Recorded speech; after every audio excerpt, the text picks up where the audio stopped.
This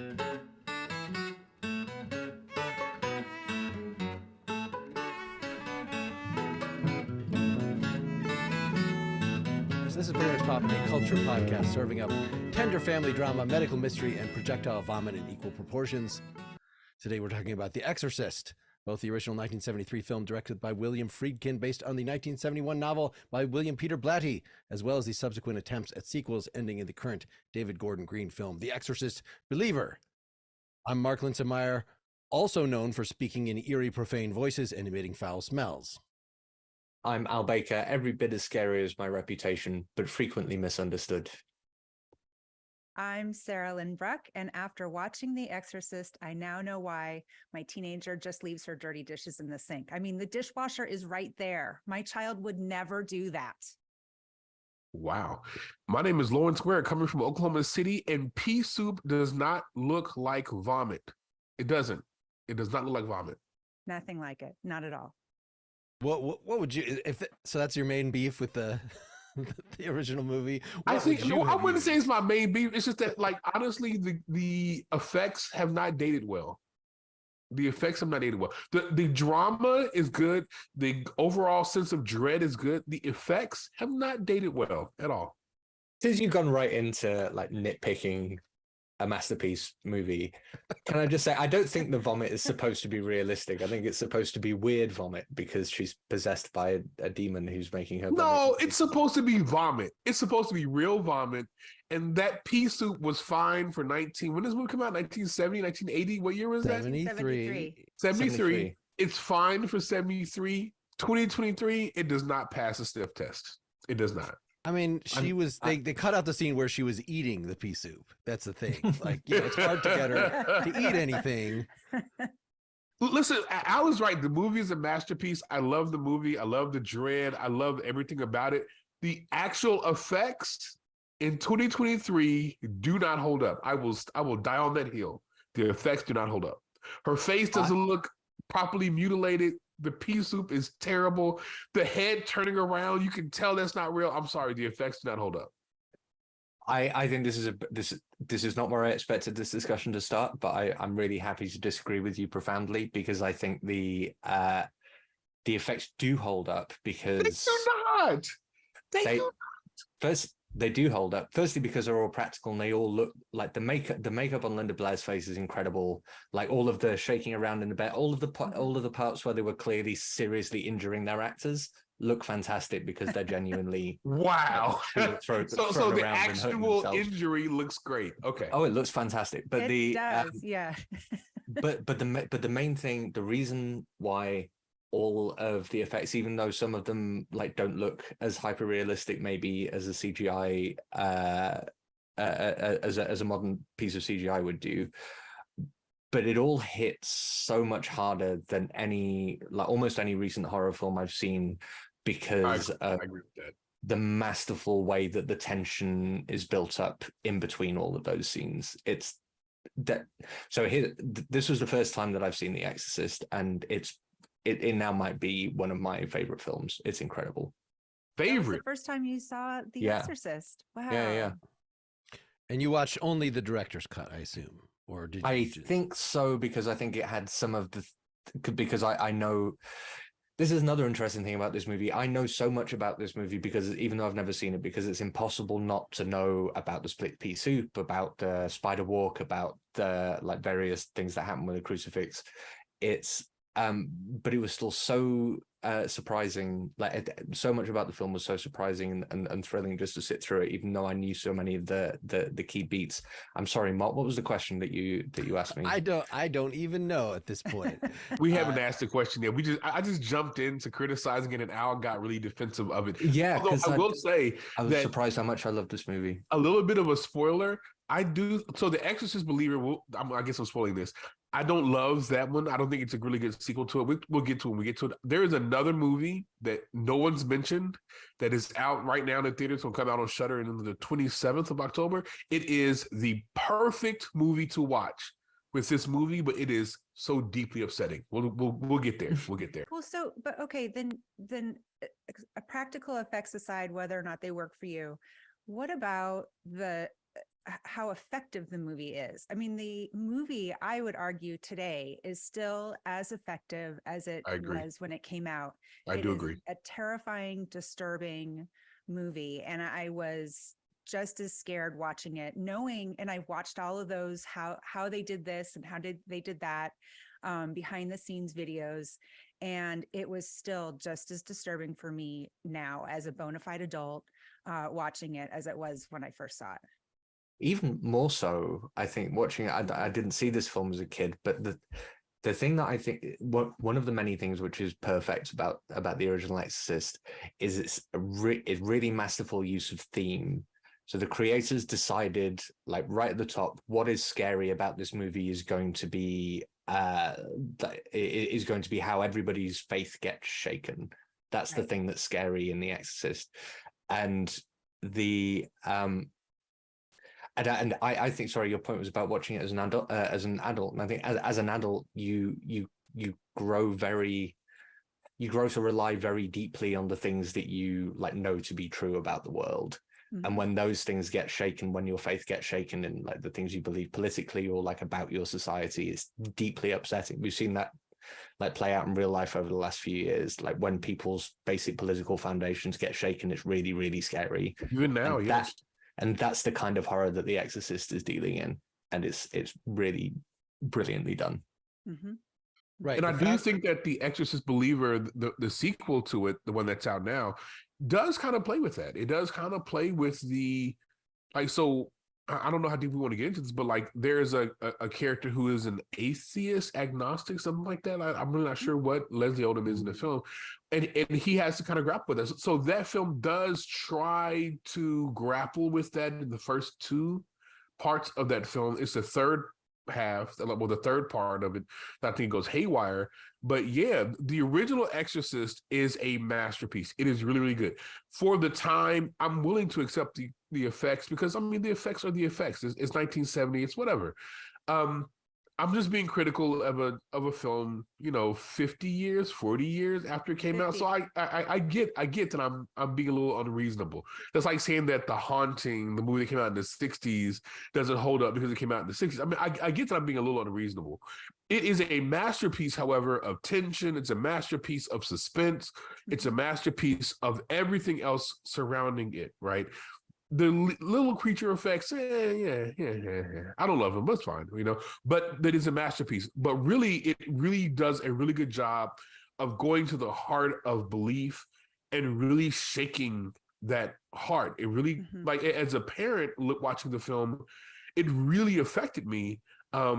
Watching it now as a parent, because I begin to think about, wow, what would I do in that situation? How would I address my child being possessed, right? How do I kind of tiptoe that? It's a wonderful, masterful examination of those very real, very challenging questions. Well, yeah. I mean, literally worrying about your child being possessed is not the very real, very challenging question, but the very real thing that is adjacent to is my child is sick. My child is exhibiting behavioral issues and how helpless you can feel. And I was really surprised. So I started with the book on this. I had read the book as a kid. This time, wait, Mark, hold on for a second. Have you never been around 5-year-olds in a kindergarten class and you see those kids acting absolutely obscene? I would be concerned about my kid being possessed because those kids can be really, really over the top. I just a couple of days ago, I was at like a Casey's little convenience store, and a kid was like acting like they were legitimately like Reagan. They were acting possessed. Like it was projectile coming out of their mouth, crying, tears, snot. So I'm sorry, Mark, I disagree with you. A kid being possessed is a legitimate concern. Different age. Entirely. We're talking about in both cases, I don't think it's an accident that this is, set to line up with approximately puberty. It is. You're right. You're right about that. When people become teens, now they start to hate you. Yes. This kind of stuff. Yes. But more so, like my kid has cancer or whatever. Like that's right. what. Right. You're right about how that. much of the book is presented as a medical mystery. Issues. Yeah. Like that we're gonna really go into. Like it seemed like I know he interviewed priests and he was Blatty was went to a Catholic school and was very knew the background of this stuff. But it also seems like many novels like that he talked to psychologists, he talked to medical professionals, and was trying to make it as accurate as possible. Like who's the guy that wrote Jurassic Park? Michael Crichton. Yeah, you know, where we're, you know, so it ends up being, you know, science fiction in that sense of how would, and I guess this was based on a true story. I don't know how much he tried to adhere to the story. I know quite a few things were changed. I think he really didn't try that hard to hew to the story, but yeah, in terms of just chasing down different things, and that even when an exorcist is called in, he's called in as a placebo, as it really is a big deal in the book. Like, could Regan have read this part of this witchcraft book that somebody had given the mom, and so she could think that she was possessed and is exhibiting all these crazy ass things, even to the point of, oh, telekinesis, like, well, that's been observed in normal psychological, you know, it happens with angry teens. So that doesn't necessarily indicate a demon possession. Like, there's very high standards, even, you know, when Karis comes in, you know, is that the first priest, or is that the Miriam? Yeah, he's I don't remember the name. He's the older one. So Karis is the brooding one from Georgetown. Yeah, the brooding younger one who has to make that determination. Is this enough to present to the authorities to call in a real exorcist to actually perform an exorcism? And there's just quite a lot of time taken in the book, and surprisingly amount in the movie, of like trying to establish these things. So it becomes, I think Blatty's heart is in you know, crime drama. That the one big change from the book to the movie is leaving out some of the police officer didn't really have that much of a role in the movie. Like, he was there, but like, it was a serious thing of him being about to solve this murder of this man who had gotten thrown out of, you know, fallen down the stairs. The director. Yes, yeah. Yes. And to the point of like, is Regan going to get arrested? You know, are the authorities somehow going to burst in and get involved with this? So like, that's an actual point of tension, where in the movie, it's just too much. So you enjoyed the book then? So you really enjoyed that book? You know, I did. It really pumped along once it got going. I didn't think that the writing style itself, I mean, it is like Crichton, like, you know, he's not John Irving. Fast-paced. It's not an amazing writer. He's not yet, not even Stephen King in terms of it being actually paced such that you just have to gobble it up. It did seem more like, you know, some of those Poirot things, those Agatha Christie things, or like, unlike a movie, it's a book. Let's sit around and have a long conversation about this. Like, that's not the most exciting thing, but like, that's what makes books. It's okay to be at a board meeting, to be at a meeting of medical professionals or whatever, and have this. So Blatty and Friedkin both had like disagreements about, you know, what to put into the film. And Blatty actually had a problem with specifically the ending. Now, you guys watched the longer cut, is that right? And Friedkin actually refuses to call that the director's cut, because the director's cut, as far as he was concerned, was the original cut. But the Blatty really wanted to have the ending be, you know, end on a more hopeful, obviously hopeful note.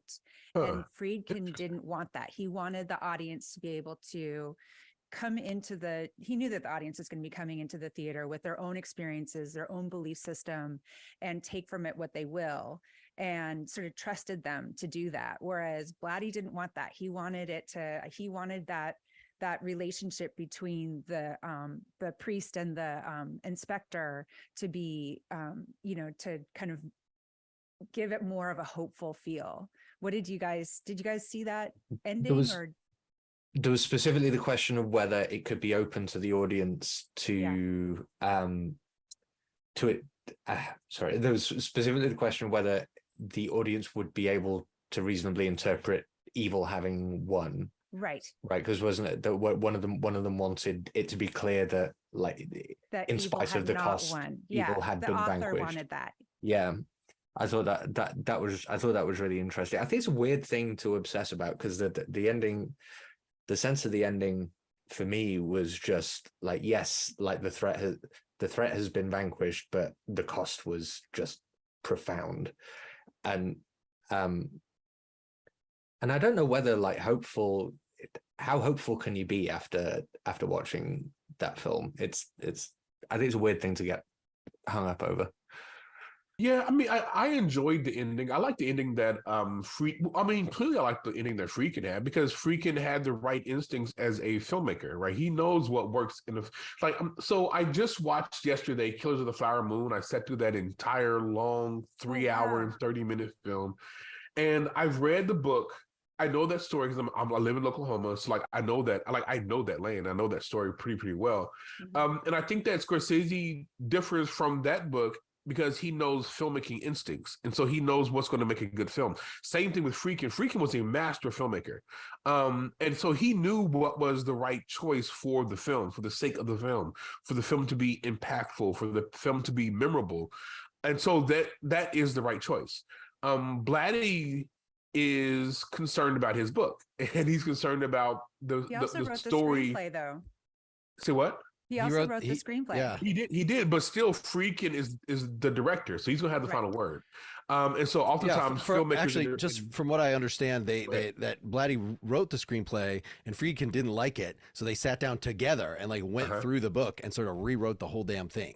Exactly, because Friedkin has that filmmaking instinct. He knows what's going to work on the screen, whereas a writer oftentimes, I mean, you know this, Sarah, like writers are concerned about different things than like a filmmaker would be concerned about. So, you know, Friedkin wants to get the story right, but he also wants to hit the audience. He wants the film to be impactful. And so ultimately, I'm going to say that I'm going to go with Friedkin. I'm going to, say that what Friedkin made a decision as far as how that story ends, that was the right decision, because that's the reason why that film remains with us and is so deeply impactful still. Yeah, I mean, I like it when a director, and I actually like it when an author does this too, when they trust the audience to be able to get what they need from whatever the piece, the work of art is.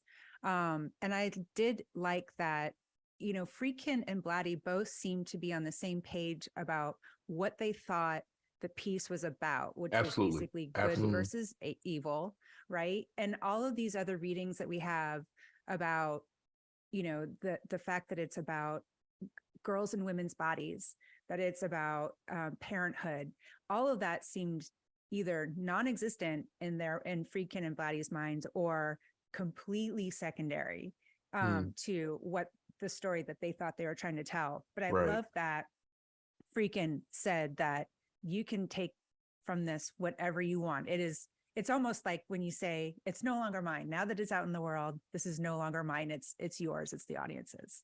And that's what a filmmaker typically does, right? So I think about but not always. No, I absolutely think so. I think that a good filmmaker, like a Scorsese, a Spielberg, those kind of guys, a Friedkin, like the top tier filmmaker, Spike Lee, they understand that there are oftentimes things in their film that they put in, they kind of don't fully understand why they're putting it in there, but they like to have an impulse.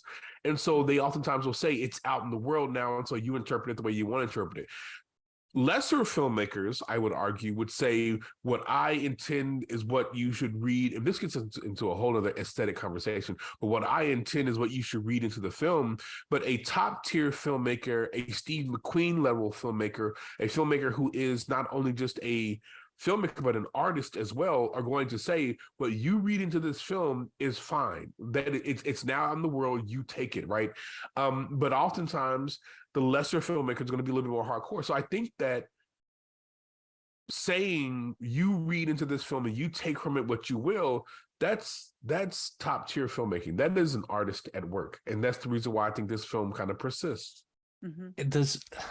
There's something I think there's a really interesting connection we can draw here between the original Exorcist and the new one, taking the idea of like the many discussion about many interpretations. Because what I think, because you're absolutely right, Sarahlyn. Like the guys who made The Exorcist, they knew exactly the film that they wanted to make. They were hyper focused on the themes, and the tone particularly was clearly something that they saw eye to eye on. They both talk a lot about how it's really important that this is a real thing that's happening in a real house.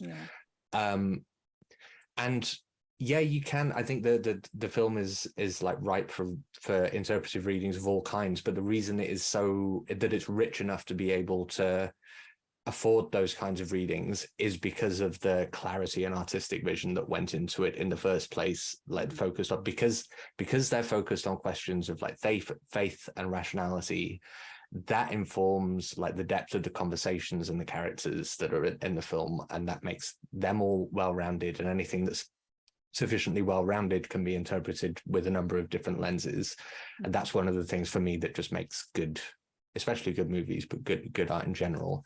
However, to take Lawrence's point, the worst filmmaker is the one who doesn't lean heavily enough on a core idea and instead throws the audience things that they can interpret. And this seems to be especially a kind of modern phenomenon, but in The Exorcist Believer, for instance, the thing about, oh, this is a problem for all of the world's religions, or let's get someone from every single religion in to help solve this problem.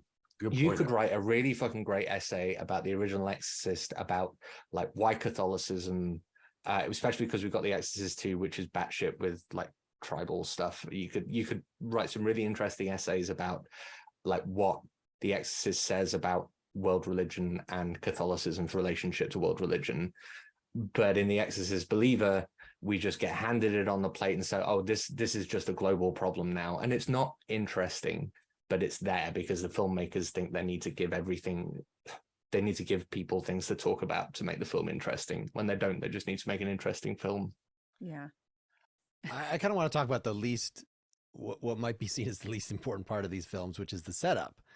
That if it's supposed to be traumatic, I was saying, like your child getting sick, then establishing the relationship between the parent and the kid is important. And in the new film, they really lean on that, so that the trauma is actually more, what if your kid disappears? This is the thing that is just, there have been so many movies, and this has been returned to so many times, of it just being an absolutely, I'm not really thinking my kid is going to get possessed. I'm not even thinking that my kid is going to get cancer. But disappearing is like a fucking constant, insofar as you have kids, thing that you're potentially wigged out about. So what did you think about them in the new film, for instance, leaning so hard on that aspect, so that you actually, it really makes it quite different, that it becomes a public event, that it invites this kind of public solution, where in the first one, the setup is she's a famous actress and she has fancy people over for parties. And when starting the book, this is why my initial book idea of the book was not very positive. I just did not give a shit. Like, I was like, get to the exorcism part. I thought the setup actually in the new Exorcist was really effective. I really liked the fact that the parent, our point of view parent, was a dad. I like that he was also, though, a single dad. He was a single parent. And then we've got, and we have someone who is a non-believer. He is an atheist. And we've got that in comparison to the family with multiple children. So he's a single dad of a single child. And you've got the family who's very religious. They're part of part of one of those new churches. They've got multiple kids, and I like that juxtaposition. I really like seeing that comparison. I wish that they had kind of leaned on those differences more and really kind of played that out. That would have been, I feel like, maybe made for a more effective movie. Again, like Al said, they would have made a decision on what this movie was really going to be about. But they didn't do that enough. In my opinion. I wish that they had done that more. But I thought that the setup of parents worrying about, you do worry about your child disappearing. You do worry about, and this could be disappearing, literally disappearing like these girls do in the woods. It could be disappearing because they're trying out drugs, or they're disappearing in lots of different ways. But that is a very real fear for parents today. Goes back to, like, was it M? Is that the one with the girl with the red balloon? The old murder You talking about Anne Gottlieb? You talking about that one? I forgot the name of it. It's a piece of lorries in it. I can't remember. super old I, black and white film. I know what you're talking about. There's a famous scene Oh. where a girl buys a balloon and then disappears, and the balloon floats away. And I was just thinking how like the terror of just having your child disappear and that being the emotional crux of a movie is like nearly 100 years old. And that's great. Okay, I'm gonna disagree. I'm gonna swerve here. All right, so in the 1980s, okay, so the 1970s when this movie came out, it was a completely different time period. In the 1980s, you had like 10 or 11 like major kidnappings of little kids, predominantly white little kids, and they were being killed. And so after the 1980s, if you remember back in the 1970s, I wasn't around the 70s, but in the 80s, when I was growing up in the 81, 82, whatever, we were able to kind of roam around and be free, and parents were like off doing their own thing. I remember you used to kick us out of the house and let us kind of be outside for a very long time. Then you eventually come in. It reminds you of like E.T. and that film and how the kids were always out. After the 1980s, these kids disappeared, and because of that, everything changed. And so now a parent's fear began being your kid being killed and kidnapped. I think that is a played out trope. I think that has been around for way too long. Now, I do still like don't let my kids go out and like kind of live out, but like to build your film on that trope, I didn't love that. I think that's a played out trope. I think that's a trope that like it was effective in the 80s, really effective in the 90s, kind of started dying off in the 2000s. And so for them to build the Exorcist believer on that trope, it felt a little tired to me in the movie theater. Now, maybe that's me being hyper aware of that trope and like the persistence of that trope. But I didn't love it, Mark, if I'm gonna be honest with you. Now, Sarah, I do think that Sarah makes a good point, now does as well, that it's effective for the sake of the film, but I was a little tired by it. I didn't love it, honestly, if I'm be honest with you guys. I'm sorry to kind of swerve on that. I think that's kind of fair because it is an old trope, and they didn't do anything new with it. I guess what's admirable about it is it means that the filmmakers at least tried to connect with some part of what made the original Exorcist scary, which is a focus on just a really basic fear. Agreed. But you're right. They didn't do enough. They didn't do enough interesting with it, and it certainly wasn't like pure or stark in the way that the first one is. But it was also it felt like, even though I felt that was probably the most successful thing that they did in the film was coming from that parent's perspective, it was so good in the original film. I watched that film, the first one, for, I don't know, the umpteenth time. And my heart just goes out to Chris McNeil every single time. I'm thinking, why is this called The Exorcist? This is about, for 2/3 of the movie, it's about her, and it's about her dealing with her kid, and just that whole, even before they get to the bed shaking and her head turning around and all that kind of stuff, her getting all of that medical nonsense, the spinal taps and the, going through the MRI machines. And it was just that was just as terrifying to me as the demon possession, was watching this kid go through all of that and watching the mom watch her daughter go through all that. I agree with you, but honestly, like, what's a better title for a film than The Exorcist? That's going to drag. Like, that's the instant seller. That's going to drag you in.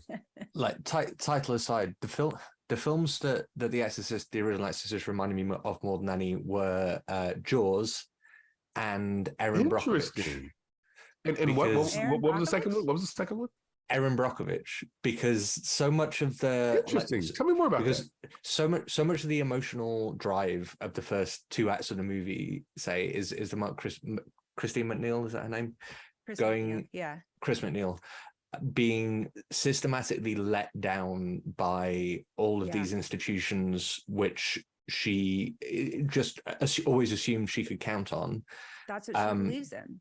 Yeah, exactly. That's what she believes in. And to go back to an earlier point you made, Mark, about the setup of this, it is kind of weird that she's an actress. That is a bit of an odd decision, apart from the fact it gives a really cool way for her to be further failed by all the institutions she comes into contact with, because there's like the guy who asked her for an autograph after he's just told her that that her daughter's like beyond hope, and he said sorry to ask, but can I have an autograph? And that's just that's so gut wrenching, because it's like she's just, again, keeps being let down by all of these safeguards, and she still has to be like the gracious famous person alongside all that.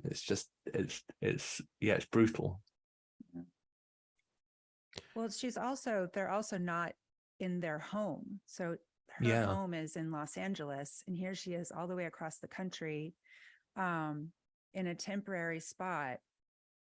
I hadn't really given that much thought to it, but that is kind of interesting that here they are strangers in some place where they don't live, and the kid is, I don't even know if the kid is going to school. I never see the kid. Was the kid in school? I mean, I don't remember. She's got like a governess situation going on, it seems. It is referred to in the book that this happens over weeks, and she's like acting out at school or whatever.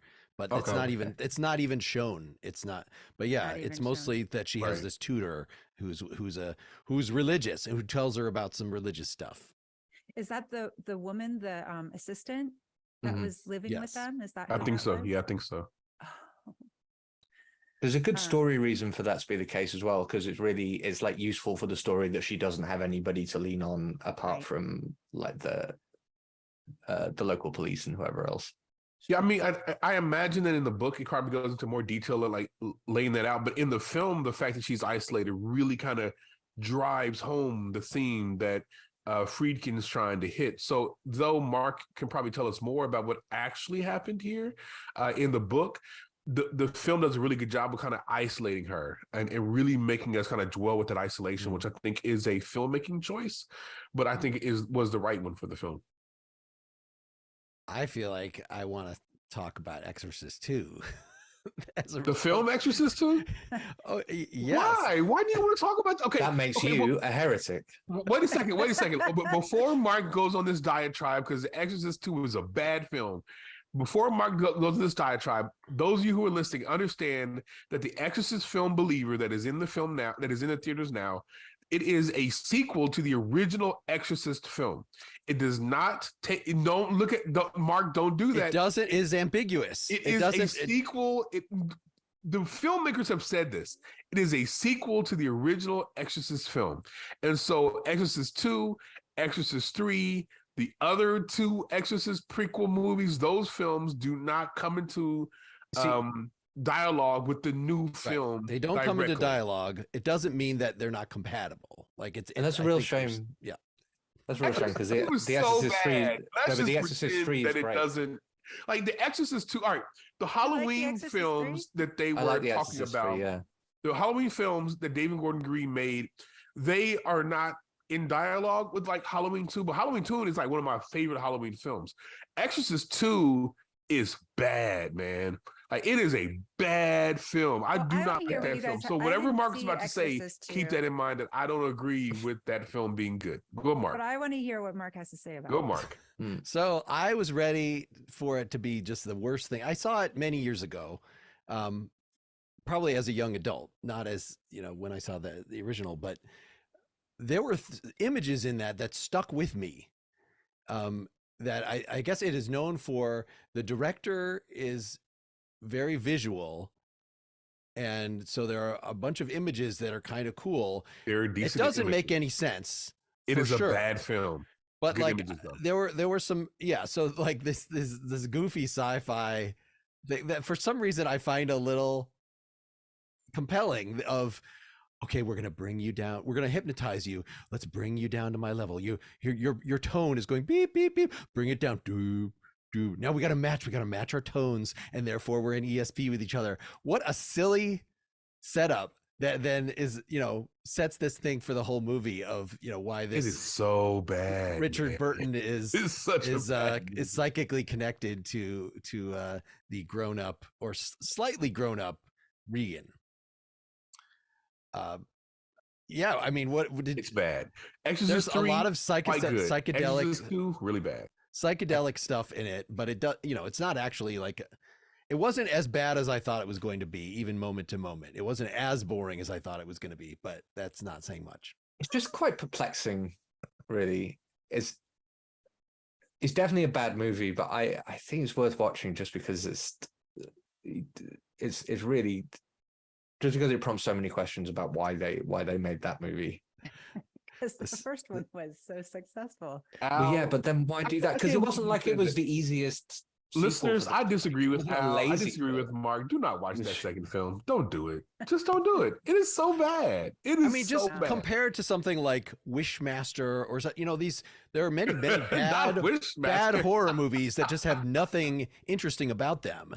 But this one has some interesting. I mean, even just seeing this bizarre performance of Richard Burton, like, wow, how drunk were you? A good actor, Very, and a very bad sleepy. performance. And that they made Sarah's bringing up her governess because they couldn't get the mom to come back, that actress. So but the governess comes back and dies in a hilarious way. Really yeah, there's just some really interesting moments of this man falling off a cliff and sort of bouncing between platforms, So bad. and this being like a really important plot point that somehow the guy has to find his body. It's just crazy. So, but Yes, Exorcist 3, dear listener, I did watch Exorcist not watch it. 3. yeah, give us your take Oh, on that's that. a good one. So my biggest takeaway from that was all of the cameos that were in that. So I wrote them down, but did you know that Fabio was in that? Absolutely. Absolutely. Fabio, I know Larry King's in Everett it. Koop, Samuel Larry King, Yep. Patrick Ewing, the great Yep. Patrick Ewing, Sam Jackson. Yep. I mean, like a number of like crazy cameos of people showing up as like angels and stuff. That movie just I found completely bizarre and weird, and supposedly, and it was also written by Blatty and directed by him, Mhm. and it was supposedly a direct sequel. It was Strangely recast. Like, you can't get the same cop actor. You have to put George C. Scott. George C. And Scott. so of course, George C. Scott is legendary. So like, He's a great actor. he was I have no he was problem with perfectly that. cast He's in the that. best part of that The film. scenery. Yeah. But The Exorcist 3, it has flaws to be sure, but it Yeah. has one of the best like yes. scares of all of the Exorcist films. Like Oh, it is the- a legitimately in really the harrowing hospital? scene. you guys are making motions. Most people are not watching the video. There's some pincers that chop off people's heads that are used. But it's literally. the context, the cinematic context of that jump scare is like Hitchcock level brilliant. It They is make you so good. they Like, make you that sit scene through makes like the a film. is it 5 or 10? It feels like a 10-minute long shot of a hospital corridor where nothing is happening, and you go through every emotion. Like, wait, is something going to happen? Is this a freak out? Are you just trying to bore me? And then there's this incredible snap zoom, and yeah, it's terrifying. That was Is it terrifying? I don't know. I was that. just impressed by it. I think. It terrified me. Now I don't I know was if it would scared. terrify I'm me easily again, but scared. it terrified me the first time I saw it. I've only did seen not like Exorcist that 3 scene. once. Well, I live. I've seen it multiple times, but it terrified me the first time I saw it. It was really terrifying for me. But what's puzzling is, again, Blatty creating these, he likes the mystery genre, creating mysteries where there really is no mystery. Like in The Exorcist, you know that she's possessed by a demon. So all this, the police and the medical people and the psychiatrists going through things to finally admit like what the audience has known from the second minute of the film.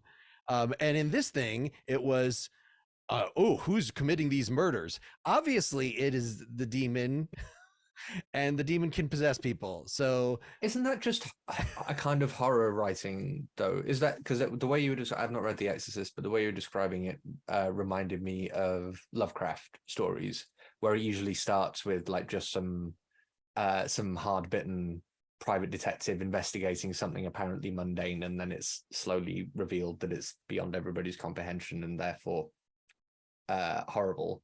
Isn't that what's going on? So like, yeah, we the audience know that it's eventually going to be a demon, but isn't the point to watch George C. Scott slowly realizing that it's a demon? yeah, what did you folks think of that in terms of the I mean, he's having right? The greatest parts of it is when he's talking to this patient who it turns out, it's the same actor who is the priest who you think is dead at the end of Exorcist Right. 1. Mhm. And that, I mean, at some point there's an exposition dump of how his brain regrew, and that I found very ridiculous. But just the fact that then somehow he's possessed, not with a demon directly, or at least not all the time, but with the spirit of a serial killer. So it turns out, like one of these cop serial killer things. And who is the actor that plays the serial killer? The guy from Cuckoo's Nest. I forgot what his name was. He was also chewing up the scenery. Oh yeah. He was pretty funny. Yeah, He looked like he was gonna have a great time, actually. I will find He's a it. young kid. Brad Dourif, who is, of course, Dourif. plays in the Lord of the Rings films, plays a very similarly slimy character. But yes, his describing with glee the fact that George C. Scott is interviewing this person whose face he should recognize, according Right. to this, but yet part of the time seeing, that they actually, it's not just Brad Dourif's voice or something, but like you see what you want to see, or you see what the demon wants you to see, I guess. So this case from his past that's come back. I don't know. Yeah, I think there were definitely moments from both that film and The Exorcist 2, in particular the many bottles of blood from The Exorcist 3, that like stuck with me. Like, oh, I have seen this movie at some point 20 plus years ago. Because that's some crazy stuff. Crazy stuff.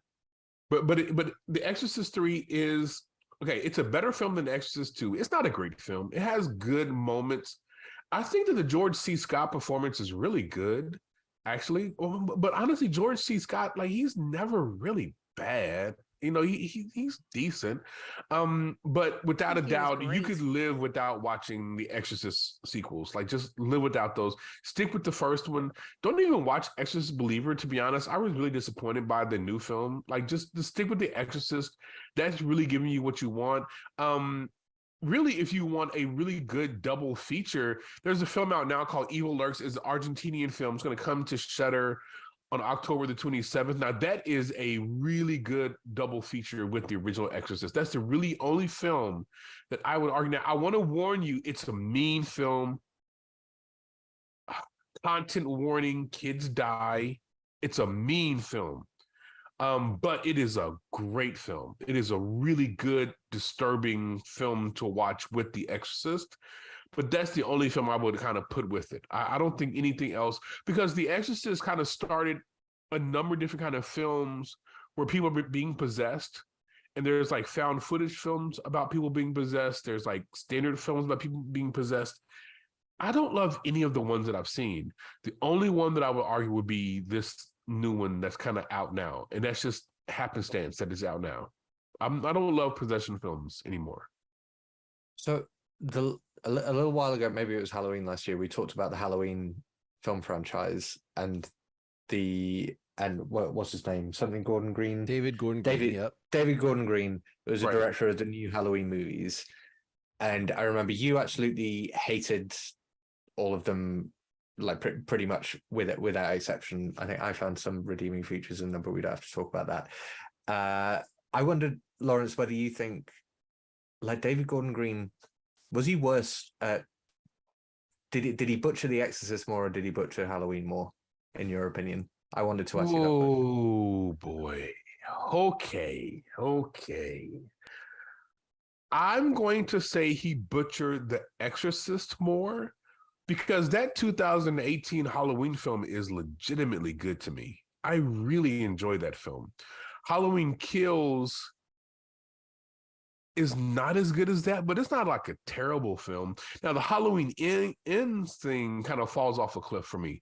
But The Exorcist, like, he does a pretty good job of evoking the feeling of the original Exorcist film. Like, so the new Exorcist film begins with like dogs fighting, which is kind of like a little bit of a callback to the original Exorcist film. Like, he does a pretty good job of like evoking the feeling of it, but he doesn't do a good job of telling the story the way that the Exorcist film tells the story.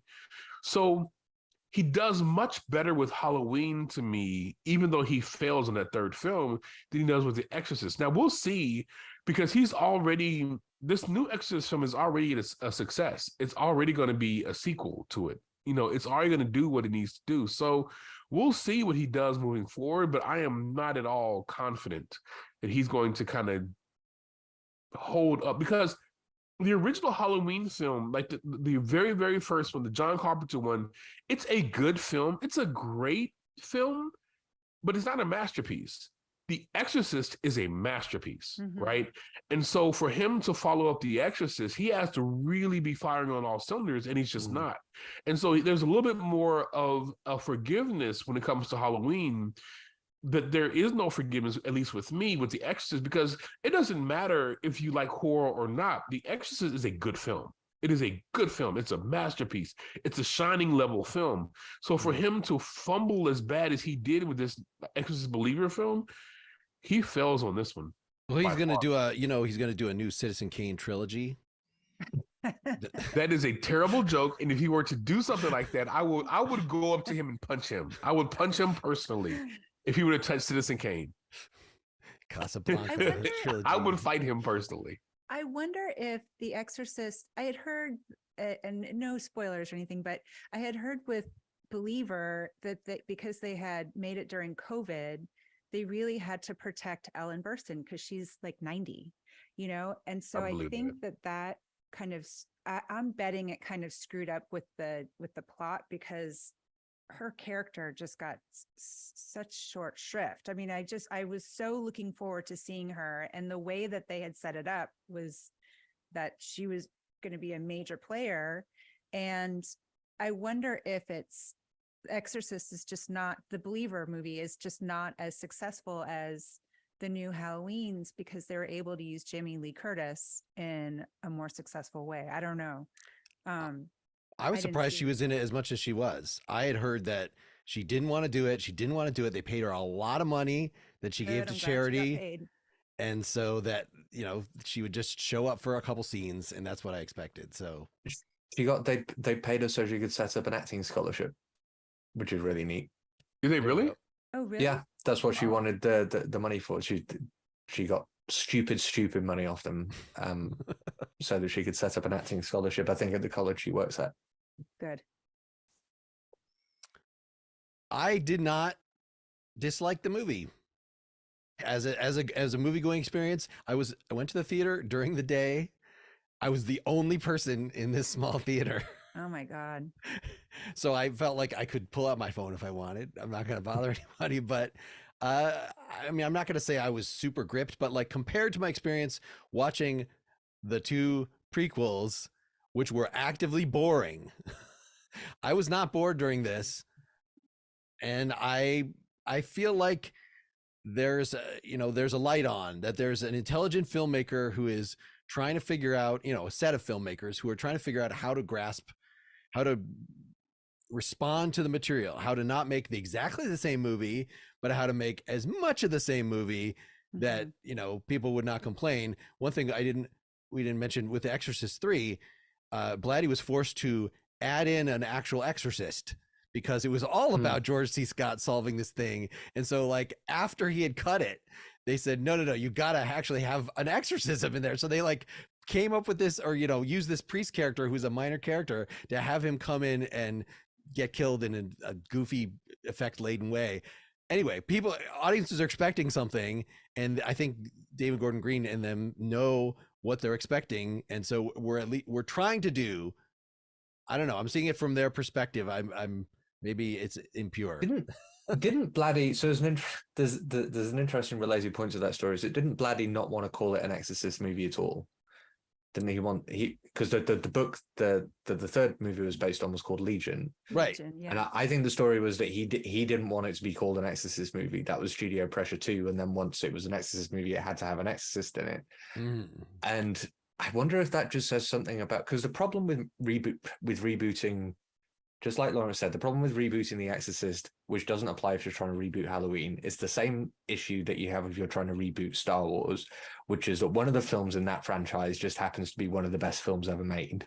Right. And it's not David Gordon Green's fault that he can't make a masterpiece under these conditions.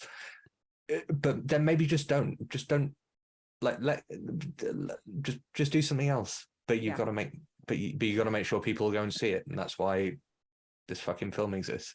I mean, to be honest, I think David Gordon Green is a really talented filmmaker. He like when you look at the other stuff he's made, like George Washington and whatnot, he's really good. He's a really Pineapple good Express. A Pineapple Express. That's he has right. really good filmmaking. Why are y'all laughing? That's a good movie. No, but it's just a very different movie. rather disagree, but it's a good not movie. totally relevant.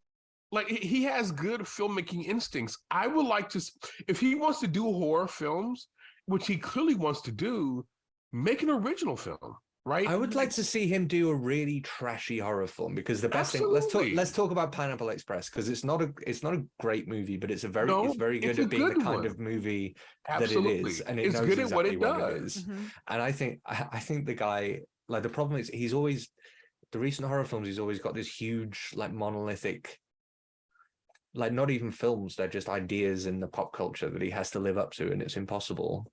I'd like to see what happened if he didn't have to take himself so seriously.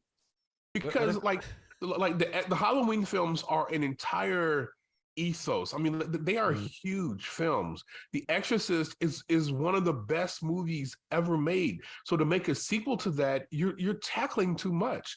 Like, make a smaller, good film. Right, just make, because he's a good filmmaker, and I feel like we're being really harsh on him because we're comparing him to the fucking Exorcist. Like make a good film that is not a sequel to a great film, and you'll get all the lauding and all the praise that you want. Now, to be honest, The Exorcist Believer has made $107 million on a $30 million budget. It's a huge success, but it is not as good as it could be. And it's because we're comparing it to the original Exorcist. I would love for him just to make a good film, a good horror movie, a good drama, a good, offbeat comedy, but just go back to making good films, because he has good filmmaking instincts. It's just that he's comparing himself to like some of the greatest movies of all time. And no matter what, you're going to fail, 9 times out of 10 when you're doing those kinds of things. I'm picturing if the Pineapple Express was a Cheech and Chong Next Generation movie, so that Cheech and Chong were in it a little bit, but then it mostly went to our characters that we, and then they show a little just for branding purposes, because Cheech and Chong is such a huge draw on the culture. Is it really? No. Having draw on stoners, having those stars that were in that was it's. Apatow is a franchise in itself. Yeah, like you don't need to absolutely something, definitely but part of that. Well, I think my biggest problem, and I can't even believe I'm saying this out loud, with Believer is that it wasn't very scary. Like, I hate horror movies. I dragged a friend of mine to go with me to see this so I wouldn't have to be in a movie theater by myself, and it wasn't very scary. I was like almost disappointed in it. Did you guys find it very scary? No. No. But to be honest, I wasn't very scared by the first Exorcist. Like, it's not a... It's a disturbing film. It's a disturbing... Exactly. That's it, Al. It's a disturbing film, but it doesn't scare me. I counted 2 jump scares in the first film. I think there's 2. Yeah. There's the torch and... her, like, jumping... Else. Like on the ceiling, like something that she does. Like the spider walk. The spider walk. That's it, right? And so I didn't expect the Exorcist Believer to be scary in the way that I would expect Halloween to be scary, but I did want it to be very creepy and very disturbing, and it wasn't that either. Not to me. As I was leaving the theater, I felt disjointed and had and some of it was social anxiety, that being in a movie theater on a weekday at 4 p.m. with it's only you and the employees there is sort of terrifying. It's sort of a socially, for me, yeah. I could not get out of that space quickly enough. Okay, David Gordon Green. That's a Thursday for me. That's nothing big at all. That's a Wednesday or a Thursday for me. Here's your David Gordon Green original horror movie pitch then. A film critic goes to screening of the latest horror movie Thursday afternoon, and everyone starts acting weird, and it's, I don't know. That actually is not a bad idea for a movie. all the characters come to life and This sounds like after talk creativity. Yeah, We'll yeah, yeah. do- No, we'll do- this isn't good material. And I Please think don't we keep it should- in. and I'll say a few more words about those Exorcist prequels in the after talk. Does anybody have any closing thoughts here? We actually got through something and did not spoil the ending of this new movie. That is amazing for us. I don't Good think it's job, worth spoiling. team. It's not very good. Here's what I'll say: The Exorcist, the original film, is a masterpiece. It doesn't matter if you like horror or you don't like horror. It is good. It is legitimately really, really good. The Exorcist Believer is pineapple candy compared to the original pea soup. Pineapple Express Assist. There you go. There is what it is, because it is not good. It is not a good film. And it has good filmmakers. It has good writers. The cinematography is good.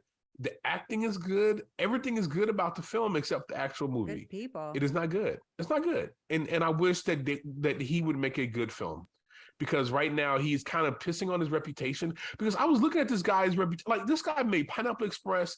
He made, let's see, Our Brand is Crisis, pretty good film. He made Undertow, a pretty good film. He made George Washington. This guy's a good filmmaker. And he's just like pissing away his talent on making like legacy sequels. Like, I want him to make a good film. That's what people want to. If you want to say something, make a good film.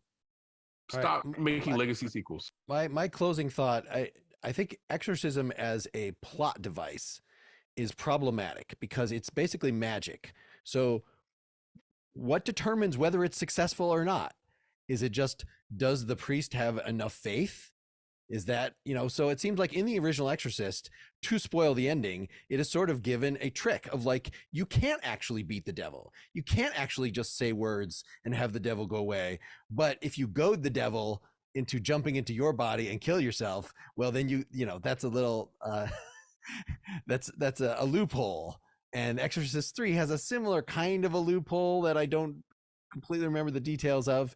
But yeah, so they had to think of their own loophole in the new movie, which ended up being a moral choice on someone's part that was sort of a trick. I mean, just that's not really a spoiler because it's so abstract, but like they had to come up with something and it wasn't going to be good. Like I think there is no good way. Yeah. I mean, I think the way they did in the original Exorcist film was the best way it could possibly be done. And so you could either repeat that exactly, which I think is sort of what happens in the Exorcist TV show, which I watched the end of the first season. And actually I remember really enjoying where something very similar happens. Wasn't that good? That TV show wasn't supposed to be good or something? I heard it was pretty decent. It was, yeah, I think so. But I stopped watching it for season 2 and so did everyone else. And that's why it doesn't exist anymore. So I'm not sure what to say about it. Yeah. Any other final thoughts? I want to hear from Sarah. Come on, Sarah. I made you watch this film. You were dreading it. You had to take a friend to hold your hand while you watched the film. I know. Like, come on, talk to me. No. You know what? I actually really like The Exorcist, and I think it's so effective, and I think it's a masterpiece on lots of different levels. But the reason why I don't like to go to scary movies is because I don't like to be scared. I'm not afraid of seeing gross stuff. I'm not afraid of that kind of stuff, but I don't like to be scared. I don't find that fun. That's not something I take pleasure in at all. And I know that a lot of people do. I'm just not one of those people. And I think ultimately I was kind of disappointed that I went to this theater to go see this movie that I thought was going to be really scary. And it just wasn't, because I was terrified by The Exorcist. I was absolutely terrified by it. I think I agree with everybody, go see The Exorcist and just leave the rest alone. All right. Next episode, terrifying, unsafe roller coasters. We're going to make Sarahlyn go on the most. Don't just pick on Sarahlyn, because I'm exactly the same. The reason I don't like horror movies is because not enough of them are good. And if I'm going to be scared by a movie, it's got to be really, really good to make that worthwhile. And The Exorcist, the original Exorcist, is so good. That's the reason that I've put off watching it, because its reputation first and foremost is the scariest movie that's ever been made, and that's so unfair to that movie because because it's not necessarily the scariest movie that's ever made, but it might be the most dramatic or the most like gut wrenching or the most disturbing. Yeah. So yeah, the original Exorcist. I don't like to be scared by movies, and the Exorcist may now be one of my favorite movies. That's how good it is and how worth it the horrible things that it makes you feel are. Like it's amazing. I could keep talking. I won't. The Exorcist is great. If you don't be an idiot like me, go and see it. Don't fall down the stairs of opportunity and miss seeing The Exorcist. Let's wrap that up. That was a wonderful joke. That was it. What a closing line. That was a That sounds like the absolutely end. abysmal final line. Bye, everybody. Bye, guys. Thank you. Bye. Spooky.